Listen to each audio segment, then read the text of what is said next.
I'm Coop, this is my Rayven with an integrated rough cut. Go over the internal mods, the lack of paint job, and then show you firing. So starting with the Rayven, this is detachable, so focus on this. All the basic mods, I took out the resistance, the locks, the electronic locks, and everything I didn't deem necessary for basic function. I'm also running 3 trust fires and 1 dummy battery, so it revs much faster and much harder than with stock alkalines. I also lubricated the rear trigger mech here, this whole sliding mech, and the lever system up here, so the trigger operates a little bit smoother, as well as the rev trigger. And I also modified the rev trigger so you can pull the trigger without actually activating the rev trigger. That's a little lock I find inconvenient in case you're trying to clear a jam or whatever. Done all these mods before, I even covered it in my last Rayven tutorial from a very long time ago, but very happy with the performance. Getting to the integration here, this is detachable, and it attaches and detaches just like you would attach any in-strike barrel attachment. So I integrated a rough cut into the Retaliator barrel, custom cut for the Rayven. If you try to attach this with this type of cut onto just any random in-strike blaster, it might not work, but in my opinion this works out well because it looks very nice and it looks custom fit to the Rayven. The rough cut is not actually modified at all, it's just bolted to the Retaliator barrel. That's because the rough cut mods really don't help the velocity or range, so there's really no point in doing them.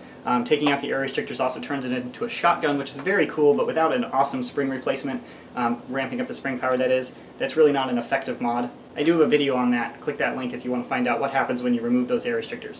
This integration method was covered in a tutorial I made. You drill holes into both shells and then you put bolts in between them so that it's hardware only, no external adhesive, no internal adhesive necessary, and it's very stable.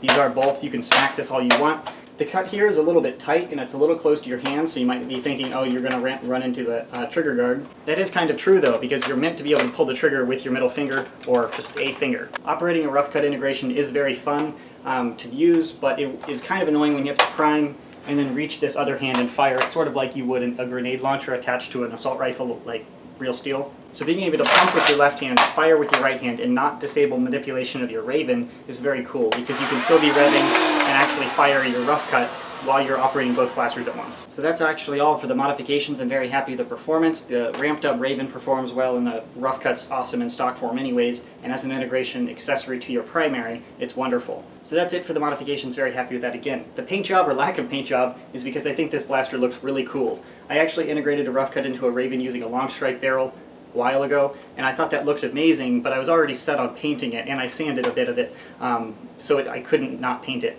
But I went into this project knowing I wasn't going to paint it because I think it looks really cool. It looks like something Hasbro could have made because everything matches and goes together, and it looks a little bit cooler in my opinion. Another benefit of not painting things is because amateurs or people who aren't hardcore into Nerf and can identify a blaster after it's been painted will still be able to look at this and say, hey, that's really cool, because I can understand it very quickly. For example, when you integrate a Rayven shell into a Strife, some people are just going to assume you painted a stock Nerf gun. They don't comprehend that it's 2 different blasters because you painted it, you did a bunch of shell work, and so Law actually said at OSU, somebody said, oh, what's that? And he said, oh, it's a Straven, it's available at Toys R Us, just to troll the kid. So this way, everybody can tell it's separate blasters, but it's still done very neatly, and it looks really cool, and everything matches, so it looks awesome. So I'll show you the blasters firing.